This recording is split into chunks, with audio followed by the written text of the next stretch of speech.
দিত। এই ছিল জাহিলিয়াত। ওই জাহিলিয়াতের সমাজ থেকে উত্তরণের জন্য আল্লাহ রাব্বুল আলামিন নবী মুহাম্মদ রাসূলুল্লাহ সাল্লাল্লাহু আলাইহি সাল্লামকে মক্কার জীবনে কি প্রেরণ করলেন। নবী মুহাম্মদ রাসূলুল্লাহ সাল্লাল্লাহু আলাইহি সাল্লাম কত বছর বয়সে নবুয়ত পেল? 40 বছর বয়সে নবুয়ত পেল। নবী মুহাম্মদ রাসূলুল্লাহ সাল্লাল্লাহু আলাইহি সাল্লাম জীবনক্রম কয়েকটা ভাগে আমরা ভাগ করি। নবী মুহাম্মদ রাসূলুল্লাহ সাল্লাল্লাহু আলাইহি সাল্লাম 13টা বছর মক্কায় থেকেছে। নাম্বার 1, 3 বছর আল্লাহ বলল যে গোপনে দাওয়াত করো। নাম্বার 2, 2 বছর বলল যে প্রকাশ্যে দাওয়াত করো। নাম্বার 3, 3 বছর বলল যে 3 বছর জেল জুলুম নির্যাতনের স্টিম রুলার শুরু হয়ে গেল। আল্লাহ রাসূল যখন গোপনে দাওয়াত করলো অনেকে আসলো। আল্লাহ রাসূল যখন হেরা গুহায় ধ্যানমগ্ন হলো, জিবরাইল আলাইহিস সালাম এসে যখন বলছে যে ইকরা পড়ো, আল্লাহ রাসূল বলছে যে আমি তো পড়তে জানি না। জিবরাইল আবার বলছে পড়ো, আল্লাহ রাসূল বলছে যে আমি তো পড়তে জানি না। তখন জিবরাইল আল্লাহ রাসূলকে কি জড়িয়ে ধরলো। তখন আল্লাহ রাসূল সাল্লাল্লাহু আলাইহি ওয়াসাল্লাম পড়লো ইকরা বিসমি রাব্বিকাল্লাযী খালাক। আল্লাহ রাসূল প্রচন্ড ভয় পেল, বাড়িতে এসলো। খাদিজাকে বলছে যে খাদিজা জাম্মিলুনি জাম্মিলুনি, খাদিজা আমাকে কম্বল দিয়ে ঢেকে দাও, আমি প্রচন্ড ভয় পেয়েছে, আমাকে মনে হয় জেনে ধরেছে। এবার গুরুত্বপূর্ণ, এবার খাদিজা কি বলছে দেখেন। আল্লাহ রাসূলের স্ত্রী খাদিজা কি উত্তর দিলে, বলছে অসম্ভব। আল্লাহর নবী আপনি বলেন কি? অসম্ভব। আপনাকে জিনে ধরবে মানে, আপনার অকল্যাণ হবে মানে অসম্ভব। আল্লাহর নবী অসম্ভব। আপনি 4টা কাজ করেন, আপনি 4টা কাজ করেন যেটার জন্য আল্লাহ আপনাকে সাহায্য করবে। নাম্বার 1, আপনি আত্মীয়তার সম্পর্ক কখনো ছিন্ন করেন না। নাম্বার 2, আপনি সদা সত্য কথা বলেন। নাম্বার 3, আপনি অপরের বোঝা বহন করেন। নাম্বার 3, আপনি মানুষের বিপদাবাদে দেখাশোনা করেন। নাম্বার 4, আপনি অতিথিদের সেবা করেন। নাম্বার 5, আপনি বিপদগ্রস্ত লোকদেরকে সহায়তা করেন। সুতরাং অসম্ভব আপনার উপর বিপদে আসবে মানে। খাদিজা তখন বলছে চলো তো আমার চাচাতো ভাই আছে ওরাকা ইবনে নওফল, তার কাছে নিয়ে যাই। ওরাকা ইবনে নওফলের কাছে আল্লাহ রাসূলকে যখন নিয়ে গেল, ওরাকা ইবনে নওফল বলছে মুহাম্মদ তোমার কাছে যে এসেছিল এখানে জিবরাইল, এটা এসেছিল মুসার কাছে, এটা এসেছিল ঈসার কাছে, এটা এসেছিল নূহ আলাইহিস সালামের কাছে। এই জিবরাইল আলাইহিস সালাম যার কাছে এসেছে তার উপর বিপদ আপদ এসেছে। তোমাকে তো মক্কার লোক বের করে দেবে, তোমাকে অত্যাচারের নির্যাতনের জুলুম স্কিম রুলার তোমার উপর হবে। আল্লাহ রাসূল বলছে বলো কি ওরাকা ইবনে নওফল, আপনি বলেন কি? 40 বছর মক্কার জীবনে বসবাস করছি, প্রত্যেকটা লোক আমাকে আলামিন বলে। আমাকে মক্কার লোক বের করে দেবে মানে? ওরাকা ইবনে নওফল বলছে হ্যাঁ, এই জিবরাইল যার উপর এসেছে তার উপর এই ধরনের অত্যাচার শুরু হয়েছে।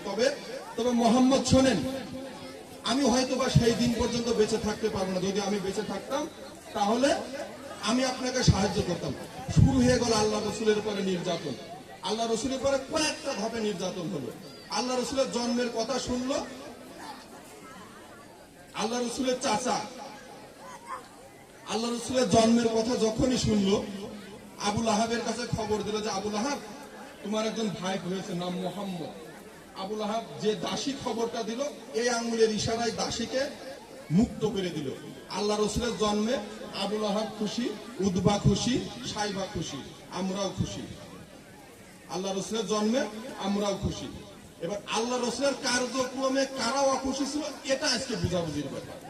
আল্লাহ রাসূল সাল্লাল্লাহু আলাইহি ওয়াসাল্লামকে আল্লাহ যখন বলছে নবী হে আপনার উপর যা নাজিল করা হয়েছে তা প্রকাশ্যে দাওয়াত দিতে শুরু করেন। আল্লাহ রাসূল সাল্লাল্লাহু আলাইহি ওয়াসাল্লাম তখন প্রকাশ্যে দাওয়াত দেওয়া শুরু করলো। আল্লাহ রাসূলের পরে নির্যাতন শুরু হয়ে গেল। আল্লাহ রাসূলকে 3 বছর জেলখানায় আটকে রাখা হলো শিয়াবে আবু তালেবে। আল্লাহ রাসূলকে প্রচুর নির্যাতন সহ্য করতে হয়েছে। আবু লাহাব, উতবা, সাইবা সকলে নির্যাতন শুরু করে। নির্যাতনটা কিসের উপরে? এটা হচ্ছে বুঝাবুঝির ব্যাপার। আল্লাহ রাসূল চাইছিল যে তৎকালীন সমাজটা চলবে, সৃষ্টি যার আইন চলবে তার, কুরআন এবং হাদিসে যেটা চলতো সেইভাবে সমাজ চলবে। আবু জেহেল, উতবা, সাইবা চেয়েছিল যে না, আমাদের মতো করে সমাজটা চলবে, এই নিয়ে মারামারি। আল্লাহ রাসূল সাল্লাল্লাহু আলাইহি ওয়াসাল্লাম এটা মেনে নিতে পারেনি। আল্লাহ রাসূলকে কি করলো? আল্লাহ রাসূলকে মক্কা থেকে মদিনায় কি হিজরত করে চলে যেতে হলো। আল্লাহ রাসূল সাল্লাল্লাহু আলাইহি ওয়াসাল্লামের এত অত্যাচারের সময় আল্লাহ রাসূল সাল্লাল্লাহু আলাইহি ওয়াসাল্লামের 10 বছর, যখন 10 বছর দাওয়াতি সময়, তখন আল্লাহ রাসূলের স্ত্রী খাদিজা মারা গেল। আল্লাহ রাসূলের চাচা আবু তালেব মারা গেল। আল্লাহ রাসূলের খুব মন খারাপ। আল্লাহ রসুলের মন খারাপ দেখে আল্লাহ রাব্বুল আলামিন ওই বছরে আল্লাহ রসুলকে কি মেরাজে নিয়ে গেল।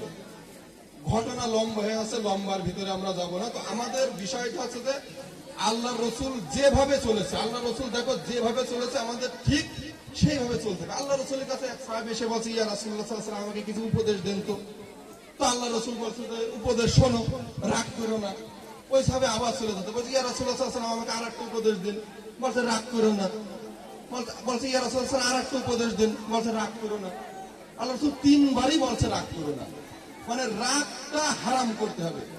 আল্লাহ রসুলের কাছে বলছে যে, আল্লাহ রসুল বলছে যে শোনো, বাপ মা তোমার জান্নাত, বাপ মা তোমার জাহান্নাম।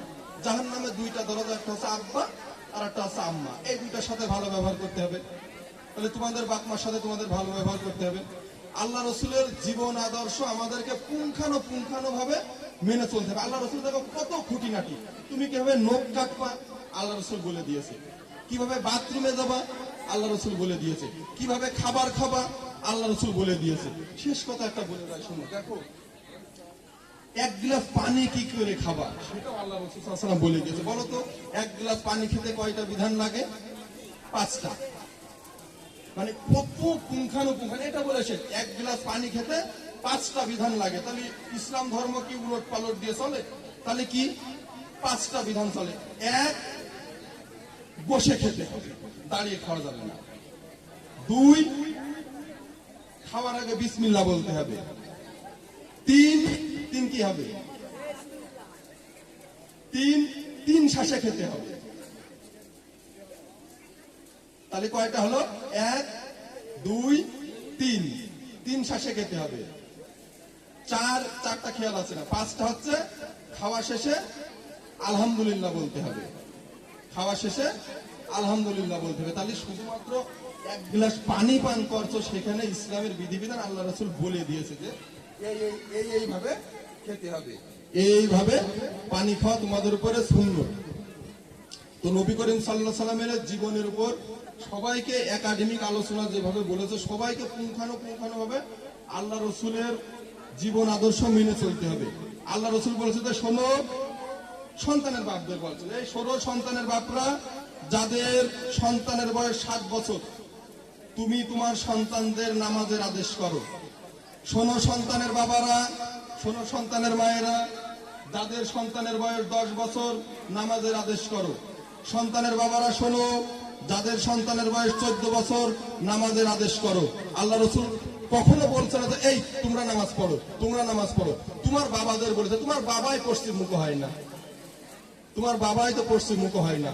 আল্লাহ রসুল এত কটাক্ষ করেছে, অর্থাৎ 14 বছরের যে ছেলে মেয়ে নামাজ পড়ে না, সন্দেহ হয় যে তার বাপ নেই। তার বাপ আছে, খাতা কলমে আছে, বাপ আছে, খাতা কলমে আছে। যে কেউ সন্তান প্রসব করতে পারে, বাপ হতে হলে ক্ষমতা লাগে।